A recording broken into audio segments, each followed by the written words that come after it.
ఓం సాయిరామ్. సమర్థ సద్గురు సాయినాథ్ మహారాజుకి జై. సాయి భక్తులందరికీ నమస్కారం అండి.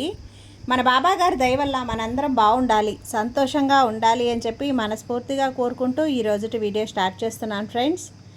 ఇక ఈరోజు వీడియోలో మనం చూడబోయేది ఏంటి అంటే, తల్లి నీ పితృదేవతలు పితృలోకంలో వెక్కి వెక్కి ఏడుస్తున్నారమ్మా. జలజల కన్నీళ్లు రాలి పడుతున్నాయి, విలవిల్లాడిపోతున్నారు. వాళ్ళు ఏదో నీకు చెప్పాలట, ఏదో ఒక రహస్యం వాళ్ళకు తెలిసిందట.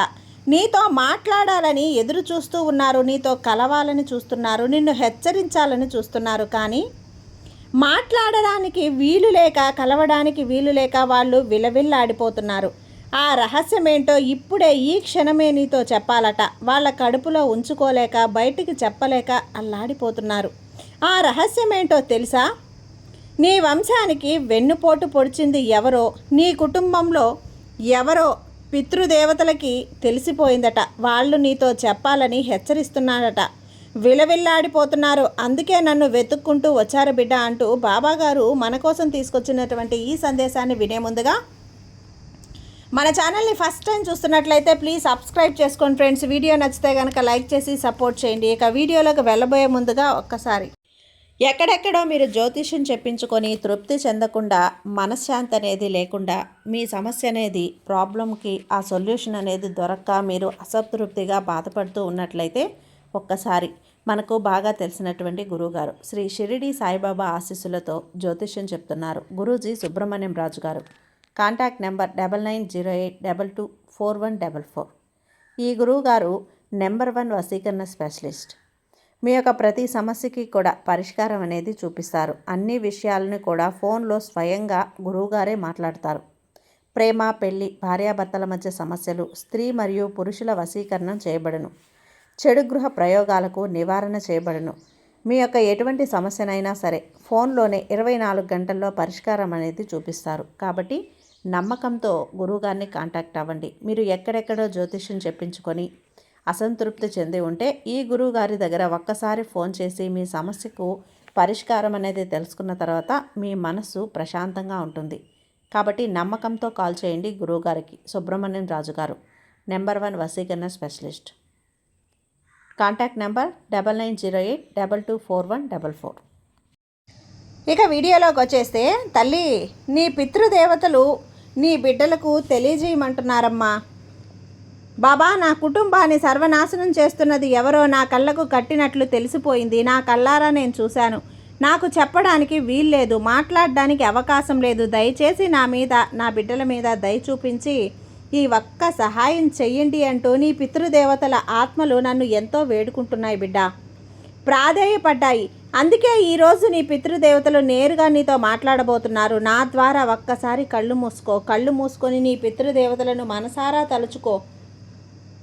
నీ కష్టం చెప్పుకో, నీ సుఖం చెప్పుకో, నీ జీవితంలో జరుగుతున్న ఇబ్బందులన్నీ చెప్పుకో, ఒడిదుడుకులన్నీ కూడా చెప్పుకో. ఖచ్చితంగా వాళ్ళు ఈరోజు నీకు ఒక దారి చూపించి వెళ్తారు. ఇన్నాళ్ళు నువ్వు పడుతున్న అష్ట కష్టాలకి, కన్నీళ్ళకి, అప్పుల బాధలకి, కుట్రలకి, మోసాలకి అంతా కూడా తెరదించి వెళ్తారు బిడ్డ. నిర్లక్ష్యం చేయకు. వదిలితే వాళ్లకు మళ్ళీ మళ్ళీ రావటానికి అవకాశం ఉండదమ్మా. ఇలా ఎప్పుడో ఒక సమయంలో మాత్రమే అవకాశం వస్తుంది.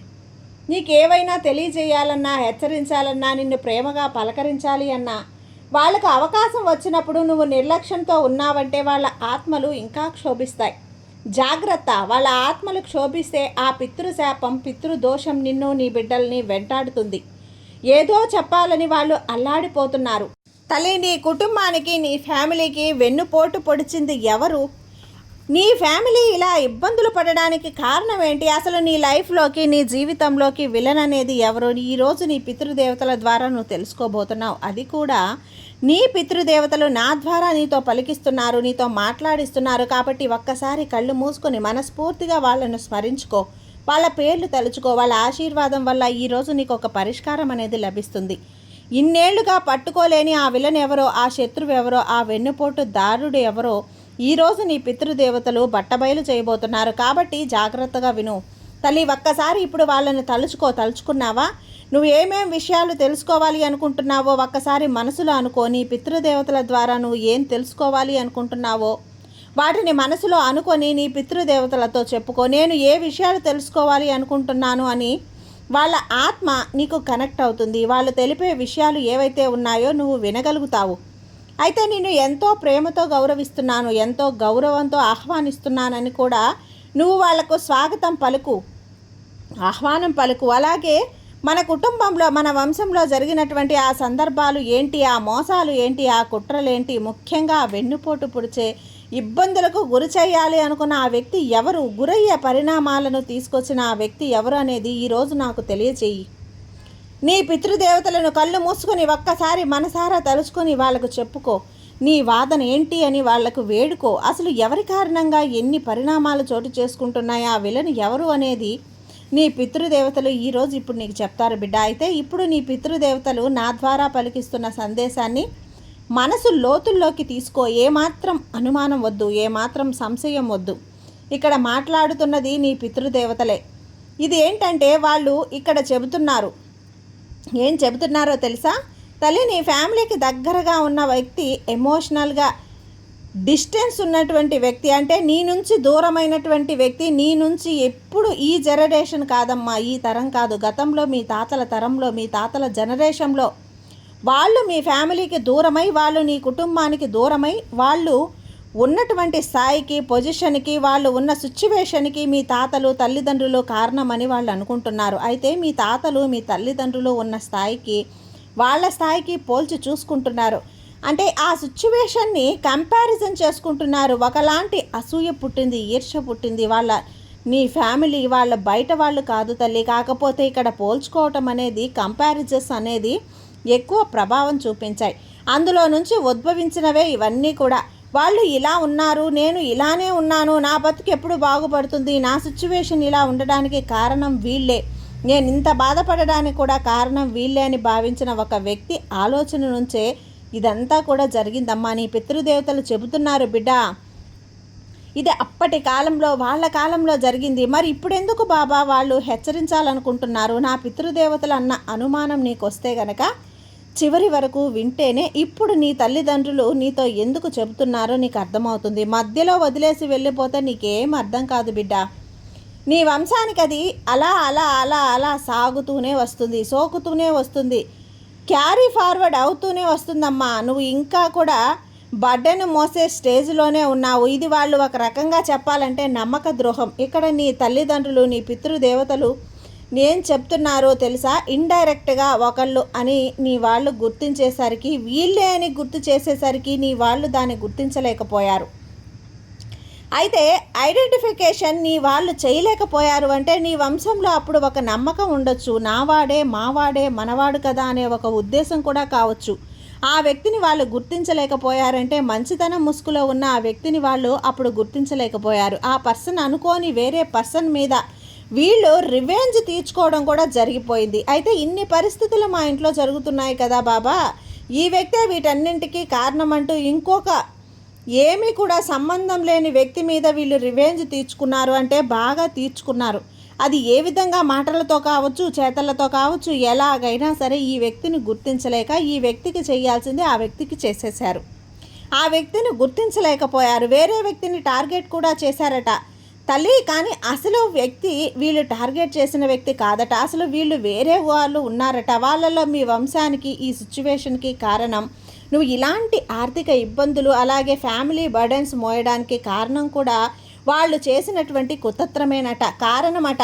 ఇది వాళ్ళతో చాలా కాలం నుంచి, మీ తాతగారి కంటే కూడా ముందు జనరేషన్ నుంచి కూడా ఇలా పేరుకుపోయటంతో వచ్చిందట. ఈ ఫ్యామిలీ మీద నీ కుళ్ళు అప్పట్లో వంశపారపర్యంగా కొన్ని రకాల పెద్దరికం లాంటివి సక్రమిస్తూ ఉండేవి తల్లి. ఇంటి పెద్దవాళ్ళకనేది చాలా పెద్దరికం వంశ పరంపరంగా వస్తున్నటువంటి ఈ జనరేషన్ వాళ్ళకి, ఆ తరం వాళ్ళకి, ఈ జనరేషన్లో పుట్టిన పెద్ద కొడుక్కి మళ్ళీ ఆ జనరేషన్లో పుట్టిన పెద్ద కొడుక్కి రావటం వలన ఆ తర్వాత ఉన్న తమ్ముళ్ళు ఉంటారు చూడు బిడ్డ, చిన్నవాళ్ళు, వాళ్ళు మేమెప్పుడు ఇంతేనా, మా బ్రతుకంతా ఇంతేనా, మేమెప్పుడు కూడా ఇంతేనా, రెండవ స్థానంలోనే ఉండాలా, సెకండ్ స్టేజ్లోనే ఉండాలా అన్న ఉద్దేశంలోకి వాళ్ళు తరం అనేది వెళ్ళిపోయింది. అర్థమైందా బిడ్డ? ఆ ఇంటి పెద్ద కొడుకు కానీ పెద్దగా ఉన్నది ఎవరైతే ఉన్నారో వాళ్ళు వాళ్ళకి సక్రమిస్తూ ఉంటాయి.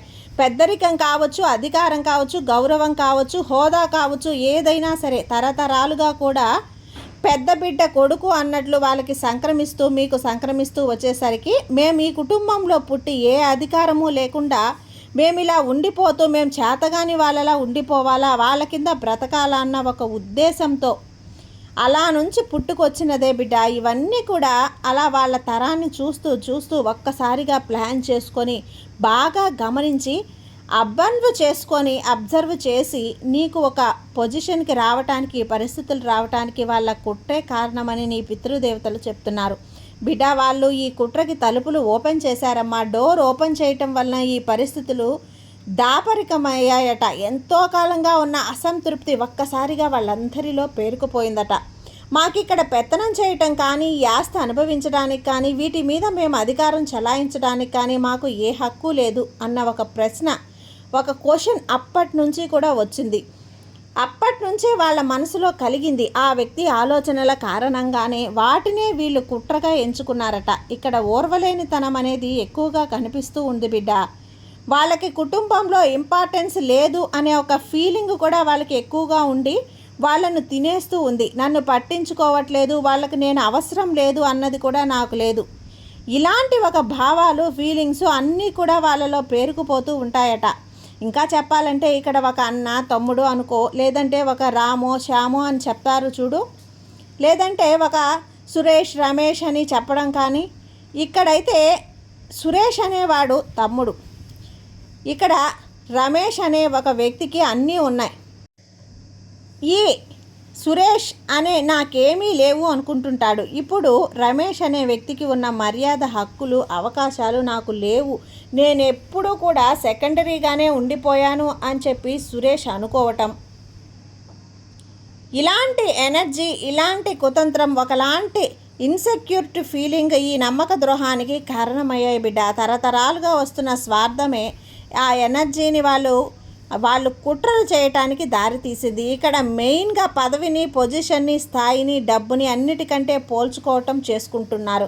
ఈ కంపారిజన్ చేసుకొని అల్లాడిపోతున్నారు. అందుకోసమే వాళ్ళు వెన్నుపోటు పొడవడానికి సాహసించారని నీ తల్లిదండ్రులు, నీ పితృదేవతలు చెప్తున్నారు బిడ్డ. నీ ఫ్యామిలీ ఒకళ్ళకి హెల్ప్ఫుల్గా ఉంది అనేది వాళ్ళు పట్టించుకోవట్లేదు. నాకు ఇది దక్కట్లేదు, వీళ్ళకే తరతరాలుగా అన్నీ దక్కుతున్నాయి, వస్తున్నాయి అనే క్రూరమైనటువంటి ఆలోచన ఈ పరిణామాలకి కారణమయ్యింది బిడ్డ. నరుడి దృష్టికి నల్లరాయైనా కరుగుతుంది అనటానికి ఇలాంటివే కారణం. వాళ్ళ ఏడుపులు, వాళ్ళ కుళ్ళు, కుతంత్రమే ఇప్పుడు నువ్వు ఈ బాధలు అనుభవించడానికి కారణం.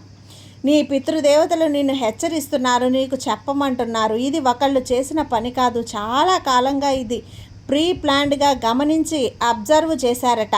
ఎక్కడ ఎలా చేస్తే ఎవరికి అనుమానం రాకుండా ఉంటుంది అనేది కూడా ఆలోచించి అటాక్ చేశారట. నీ ఫ్యామిలీకి సంబంధించి విపరీతమైన అబ్జర్వేషన్ వాళ్ళకి ఉందట బిడ్డ. ప్లాన్ ప్రకారం ఒక దాని తర్వాత ఒకటి జరుగుతుందట. ఎవరి దగ్గర ఎంత ఆస్తి ఉంది, ఆ ఆస్తి ఎవరు ఎలా ఖర్చు పెడితే మొత్తం స్వాహా అయిపోతుంది, ఇలాంటివన్నీ కూడా ఆ వ్యక్తి ఎవరు, రమేష్ అనే వ్యక్తి ఎవరైతే ఉన్నారో ఆ పర్సన్కి, ఆ వ్యక్తికి సంబంధించిన ఫ్యామిలీ వాళ్ళందరూ కూర్చొని ప్లాన్ సిద్ధం చేసుకున్నారట. ఇక్కడ విషయం ఏంటంటే ఆ పెద్దవాళ్ళు చేసి ఆ పిల్లల మైండ్లో కూడా వెళ్ళేటట్టు చేస్తున్నారు. అందుకే ఇది వంశపారపర్యంగా తరతరాలుగా క్యారీ ఫార్వర్డ్ అవుతూ వస్తుంది బిడ్డ. ఈ ఎనర్జీ పిల్లలతో సహా ప్రతి ఒక్కళ్ళ ఎనర్జీని, పిల్లల ఎనర్జీని కూడా పాడు చేస్తుంది. వీళ్ళు డైరెక్ట్గా వచ్చి మాట్లాడలేదు, బయటకు రానివ్వకుండా లోపల ప్లాన్లు అన్నీ అమలు చేశారు. వీళ్ళు నీ పితృదేవతలు ఉన్నప్పుడు వాళ్ళ పక్కనే కూడా ఉన్నారట. ఎంతో మంచిగా మాట్లాడటం, సపోర్టివ్గా ఉండటం, ఏదైనా ప్రాబ్లం వస్తే అందరికంటే ముందుగా రావటం, అలా వాళ్ళు ప్రవర్తించారట. అప్పట్లో ఆ వ్యక్తిని చూస్తే చాలా అమాయకుడు లేదా ఇన్నోసెంట్ పర్సన్ లాగా ఉండారట. వీళ్ళు ఎందుకు చేస్తారు అనే అనుమానం వచ్చే అంత విధంగా ఆ పర్సనే అమాయకంగా ఉండు ఈ వెన్నుపోటుకి తలుపులు తెరిచి పెట్టాడట బిడ్డ. నీ ఆస్తులు పోవటానికి, ఫైనాన్షియల్ లాస్ రావటానికి, నీ ఫ్యామిలీ బర్డెన్స్ రావటానికి ఆ పర్సన్ అమలు చేసినటువంటి విధానమే కారణమట. నేను నీ మంచిగా చెప్తున్నాను, నేను నీ కోసమే ఆలోచిస్తున్నానని మెత్తగా, నైస్గా, సాఫ్ట్గా మాట్లాడి నమ్మించి మోసం చేశాడట. అందుకే బిడ్డ, ఏది వచ్చినా సరే నీ వెంటే నేను ఉంటాను, నువ్వు భయపడకు తల్లి. అన్ని రోజులు ఒకేలా ఉండవు కదా, ఖచ్చితంగా నీ జీవితంలో మార్పులు అనేటివి వస్తాయి, వాళ్ళ ఆలోచనల్లో మార్పులు కూడా వస్తాయి. నీ పితృదేవతలు నిన్ను ఆశీర్వదిస్తున్నారు బిడ్డ. ఏది వచ్చినా వాళ్ళు నీ వెంటే ఉంటారు, భయపడకు అంటూ భరోసా ఇస్తున్నారు. అయితే ఏం చెయ్యాలన్నా కూడా ఒళ్ళంతా కళ్ళు చేసుకొని ఎవరు ఎలాంటి వారో తెలుసుకొని నీ ప్లాన్లన్నీ కూడా మౌనంగా నువ్వు ఆచరణలో పెట్టాలని, మౌనంగా వాళ్ళని ఎదుర్కోవాలని వాళ్ళు చెప్తున్నారు బిడ్డ. అర్థమైంది కదా? నీ తల్లిదండ్రులు చెప్తున్నారు. ఈ విషయాలన్నీ కూడా అర్థమయ్యాయి కదా? ఆ వ్యక్తి ఎవరో ఇప్పటికే నీ కళ్ళ ముందు మెదిలి ఉంటాడు, నీ కళ్ళల్లో మెదిలి ఉంటాడు. ఎందుకంటే నీ కుటుంబంతో సహా సంబంధం ఉన్న నీ వంశస్థుడే కావచ్చు. కాబట్టి ఎవరు ఎలాంటి ఉద్దేశంతో ఉన్నారన్నది నీ పాటికి తెలిసిపోయి ఉంటుంది. అలాంటి వ్యక్తులతో జాగ్రత్తగా ఉండు. అన్నిటికీ మించి నీ సాయి నీకు తోడుగా ఉన్నాడమ్మా. నీ పితృదేవతలు బ్లెస్సింగ్స్ నీకు తోడుగా ఉన్నాయి. మనస్సు అంతా కూడా బాగలేదా? ఒక్కసారి నీ సాయి మందిరానికి వెళ్ళు. కాసేపు నీ సాయి మందిరంలో కూర్చో. అక్కడ దునిలో ఉన్న విభూతి తీసుకొని వచ్చి ప్రతిరోజు నీ నుదుటిన ధరించు. ఎవరు ఎన్ని కుట్రలు చేసినా వాళ్ళ ఆటలు సాగవు. అనుక్షణం నిన్ను నీ సాయి కాపాడుతూ వస్తాడు బిడ్డ. నీ పితృదేవతల ఆశీర్వాదం కూడా నిన్ను కాపాడుతూ వస్తుందమ్మా. నీ జాగ్రత్తలో నువ్వు ఉండు. అలాగే ఈ సాయి మీద నమ్మకంతో ఉండు తల్లి. నీకంతా మంచి జరుగుతుంది. నీ సాయి నీకు తోడుగా ఉన్నంత వరకు నీకు భయం ఎందుకు చెప్పు? సర్వే జన సుఖినో భవంతు. జై సాయిరామ్.